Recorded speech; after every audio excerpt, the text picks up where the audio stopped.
अब इससे पहले कि आप लोग मुझे पकड़ के सुनाने लगो, मैं पहले ही बोल देता हूं कि अब जो मैं आगे बात बोलने वाला हूं वो डब्ल्यूडब्ल्यू की स्टोरी लाइन के हिसाब से बोलने वाला हूं कि कैसे वो एक बहुत ही सुंदर चीज हो सकती है। तो आपको पता है जॉन सीना अभी उनका फेयरवेल टूर चल रहा है, लास्ट मैच उनका दिसंबर में होगा और उसके बाद वो रिटायर हो जाएंगे। तो क्या हो अगर जॉन सीना अपने फेयरवेल टूर में टैप आउट करें फाइनल मैच में और उस तरीके से रिटायर हो, क्योंकि जॉन सीना का जो सबसे बड़ा कैच फ्रेज रहा है वो है नेवर गिव अप वाला, जबकि ये इतना ज्यादा आप कह सकते हो कॉमन सी चीज है, लेकिन जॉन सीना ने इसको इस तरीके से अपने साथ जो है जोड़ के रखा। तो अगर अपने फाइनल मैच में जॉन सीना टैप आउट करें, गिव अप करें, जो कि और ज्यादा उस इमोशनल मूवमेंट को इमोशनल बनाएगा हम जैसे जॉन सीना के फैंस के लिए, और ये तरीका होगा जॉन सीना को रिटायर करने का, ये तरीका होगा वो टॉर्च को पास करने का। तो आपके क्या एक्सपर्ट ओपिनियन है इसके ऊपर वो आप कमेंट सेक्शन में बताना। लेकिन अगर एक स्टोरी के हिसाब से देखो तो भाई बहुत खतरनाक चीज हो सकती है, स्पेशली इमोशंस हाई करने के लिए फैंस में, जो कि डब्ल्यूडब्ल्यू का हमेशा से ही मेन मोटिव रहता है। स्टोरी लाइन भी क्यों, ताकि फैंस के इमोशंस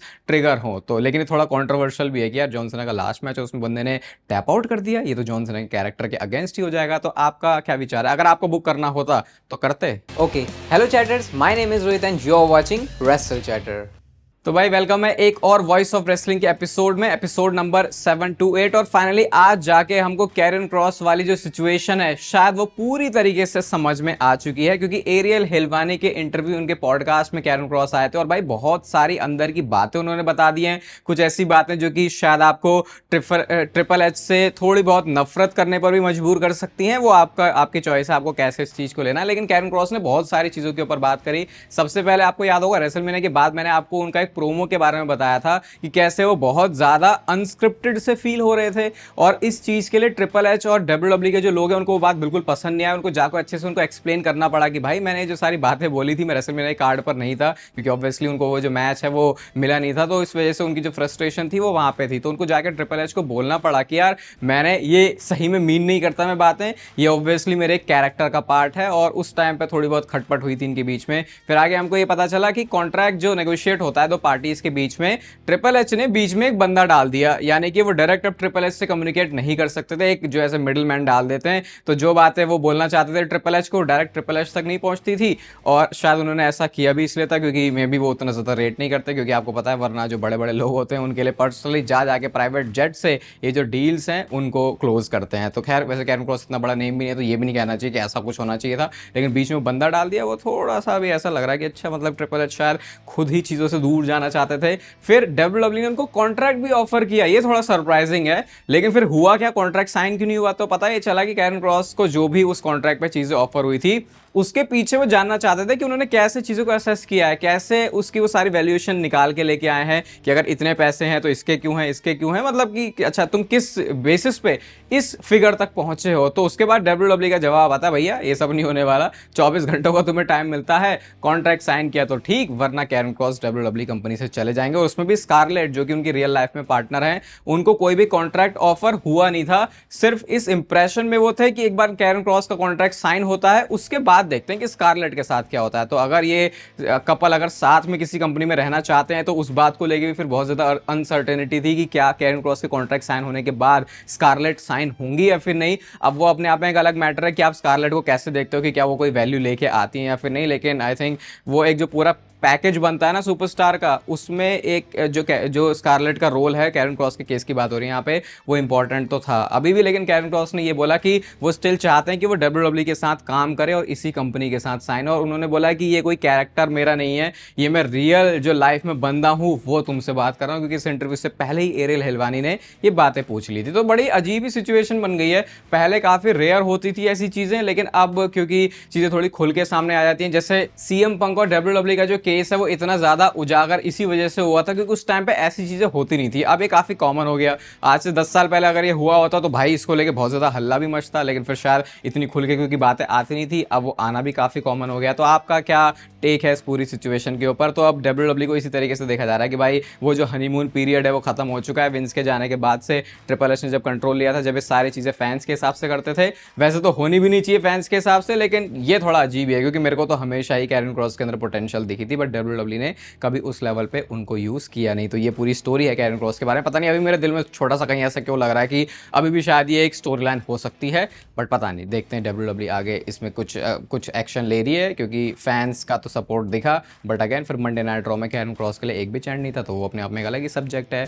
आज AEW के बारे में बात करें तो भाई AEW में मतलब खुश तो हुआ है, तो एडम कोपलैंड, जिनको अब कोप के नाम से जाना जाता है, जिनको हम एज के नाम से जानते हैं, फाइनली उनका जो रीयूनियन है वो हो चुका है अपने ब्रदर, अपने भाई, अपने दोस्त क्रिश्चियन केज के साथ में, और यहाँ पे उन्होंने हक कर लिया है फाइनली, और अब ये टैग टीम मैच भी करने वाले हैं फॉरबिडन डोर में। तो ये एक मूवमेंट मिल गया AEW से आज। इनकी स्टोरी आपको याद ही होगी पूरी, कि एज कैसे क्रिश्चियन की वजह से ही AEW में गए थे, उसके बाद उन्होंने वहाँ पे उनको बोल दिया था कि गो एफ योरसेल्फ, फिर इनकी स्टोरी चली थी भाई, बहुत ज़्यादा ये इंटेंस हो गए थे, बट अब इनकी जो दोस्ती यारी है वो दोबारा से हो चुकी है। जाके मैं देखूंगा वैसे ये पूरा इनका हिसाब किताब स्टोरी का क्या चला, मैं भी एक आध चीज़ तो इंटरेस्ट दिलाई देती है, बाकी तो फिर आपको बताइए AEW के बारे में जो सीन है वो कैसे रहता है। अगर आप देखते हो तो आप कमेंट करके बता सकते हो, अगर मैं कभी कुछ ऐसा बोलूं जो कि आपको लगे कि AEW के बारे में ऐसा नहीं है। विंस मैकमैन की बात हो रही है तो डेफिनेटली कंट्रोवर्सीज इसके अराउंड होंगी ही। कल मैंने आपको वो होगन वाली जो सारी चीज़ें वो बताई थी, नहीं जाके देखा तो आप जाके उसे देख सकते हो। अभी जॉन सीना का फेयरवेल टूर चल रहा है, और आपको याद होगा मैंने आपको बताया था कि ब्रॉक लेसनर वापस आ गए हैं, तो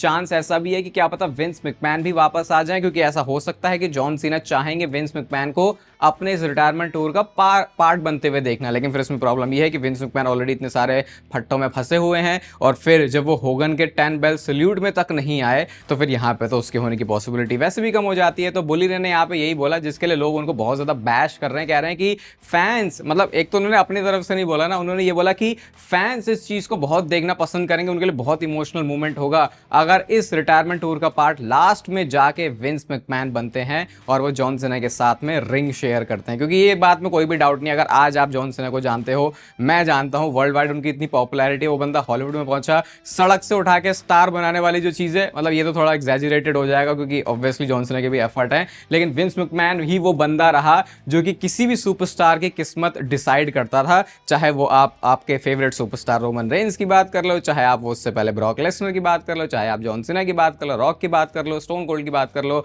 होगन की बात कर लो, ये सारे सुपरस्टार्स तभी हैं जब विंस मैकमैन ने उनको उस तरीके से रखा था, क्योंकि वही ये स्पॉटलाइट पे बंदा आएगा तो फिर फैंस उसके बारे में केयर करेंगे। फिर उसके बाद स्किल और टैलेंट की बात आती है, तो पता नहीं है इसके बाद लोग इस चीज़ पे ऐसे रिएक्ट कर रहे हैं कि भाई ये कैसे बोल दिया बुली रहने की, फैंस क्यों पसंद करेंगे, हम तो इसे पसंद नहीं करेंगे। मुझे पता है काफ़ी ज़्यादा अलग अलग पार्टीज में लोग बढ़ जाएंगे, कुछ लोग देखना पसंद करेंगे, कुछ लोग नहीं करेंगे, लेकिन अगेन यार जब विंस मैकमैन की वो सारी चीज़ें सामने आती है ना आंखों के कि अच्छा इसका ऐसा था हिसाब किताब, और उनके बारे में तो पता ही है भाई, वो तो कितने सालों से चला हुआ आ रहा था, एक नहीं उनके ऊपर काफ़ी सारे केसेस हैं।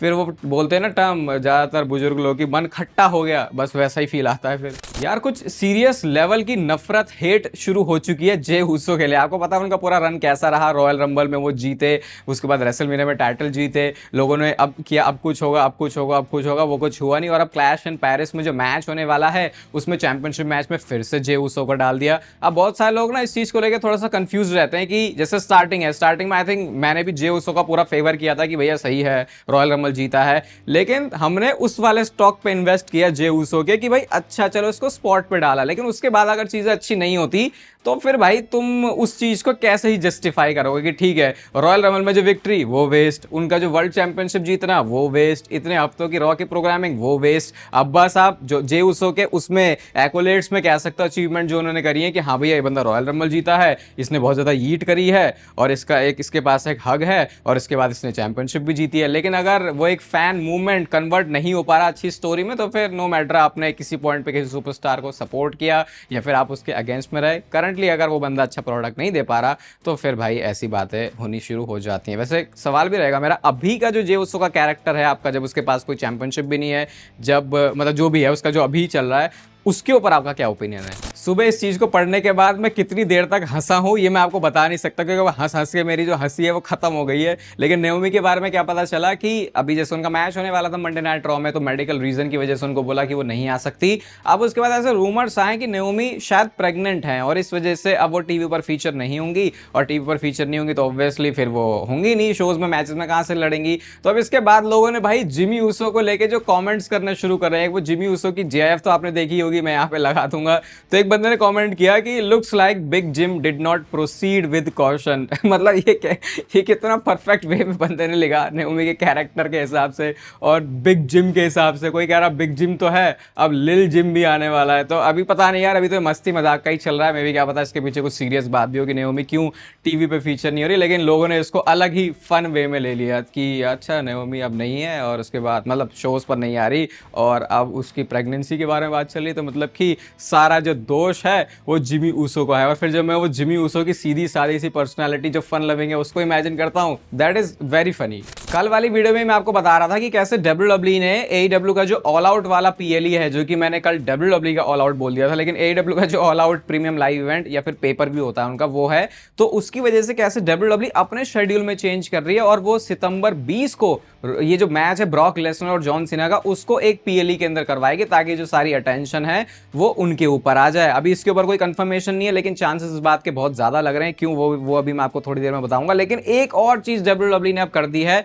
एटलीस्ट इसके बारे में रूमर्स और स्पेकुलेशंस और इनसाइड रिपोर्ट्स आने शुरू हो गई है कि सिर्फ उस सितंबर 20 वाले दिन के लिए नहीं बल्कि जॉन सीना के फाइनल मैच के लिए भी WWE कुछ ऐसा ही करने वाली है। तो आपको याद होगा कि 13 दिसंबर को मैंने आपको बताया था कि SNME के अंदर अभी WWE प्लान कर रही है, जो कि जॉन सीना का होम टाउन है, कि वहां से वो रिटायर हो। लेकिन दिसंबर के महीने में ही AEW का जो वर्ल्ड्स एंड वाला शो है वो होने वाला है और वो होगा 27 दिसंबर को। तो अब WWE जो 13 दिसंबर को प्लान कर रही थी चीजें जॉन सीना के लिए, अब वो शायद करेगी 27 दिसंबर को। और अगेन इसके पीछे वही रीजन है कि क्योंकि उनको दिख रहा है कि AEW का भी ये बड़ा शो है, तो ठीक है इनका बड़ा शो है, हम और ज्यादा बड़ा शो अपना रख देते हैं। ये बिल्कुल ऐसी समझ लो आप कि जैसे जब यहाँ मूवीज वगैरह लगती है थिएटर्स में, तो जब दो तगड़ी मूवी आमने सामने आ जाए तो फिर वो कैसे पूरा फैंस का डिवीजन हो जाता है ना कि अच्छा हम इसे देखेंगे हम इसे देखेंगे। तो वैसे ही कुछ यहाँ पर ही है। और ऑब्वियसली जॉन सीना के रिटायरमेंट मैच से बड़ी कोई चीज हो नहीं सकती। तो WWE को पता है कि सारी जो आईबॉल्स है वो हमारे ऊपर होंगी। मैंने आपको कल वाली वीडियो में भी बोला था कि ये बिजनेस के हिसाब से एकदम परफेक्ट मूव है,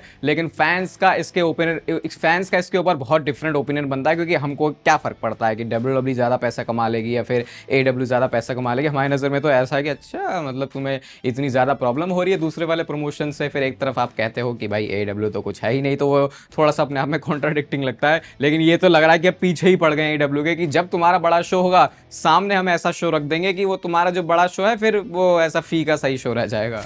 ब्रॉक लेसनर की छुट्टी के टाइम पे तो बड़ी सारी मैंने आपको ब्रॉक लेसनर की फोटोज दिखाई हैं जहां पे उनको स्पॉट किया जाता है। अब उनके वापस आने के बाद की भी पिक्चर है जहां पे किसी तो पार्टी में वो है या फिर किसी क्या मीट एंड ग्रीट, तो डेफिनेटली नहीं है क्योंकि वो ब्रॉक लेसनर करते नहीं है। उनके खास और आसपास के लोग ही होते तभी आपको ब्रॉक लेसनर के साथ फोटो दिखेगी किसी की, या फिर बहुत रेयर केस है कि वो एक फैन होगा। बट ये इंपॉर्टेंट नहीं, इंपॉर्टेंट चीज है कि हमको शेड्यूल पता चला है कि अगली अपीयरेंसेस कब होने वाली है जॉन सीना और ब्रॉक लेसनर की, और ये ऑफिशियल चीजें हैं। मतलब ऐसा नहीं कि यहाँ पे आपको स्पेकुलेट हो रहा है। तो आपको थोड़ा अजीब लगेगा, पहले मैं आपको बताता हूँ। सबसे पहले जो जॉन सीना की अपीयरेंस है वो है 5 सितंबर को और 15 सितंबर को। ठीक है, ये 5 सितंबर का जो स्मैकडाउन का एपिसोड है और 15 सितंबर का मंडे नाइट रॉ का एपिसोड है। और ब्रॉक लेसनर की जो अपीयरेंस है वो इन दोनों डेट्स पर नहीं है, उनकी अलग ही अपीयरेंस है। उनकी जो अपीयरेंस है वो है स्मैकडाउन पर दोनों ही 12 सितंबर और 19 सितंबर। यानी कि जिस तरीके से अब तक ये दोनों सुपरस्टार्स अनाउंस हुए हैं, एडवर्टाइज हुए हैं, इसमें से किसी भी डेट पर ये दोनों सुपरस्टार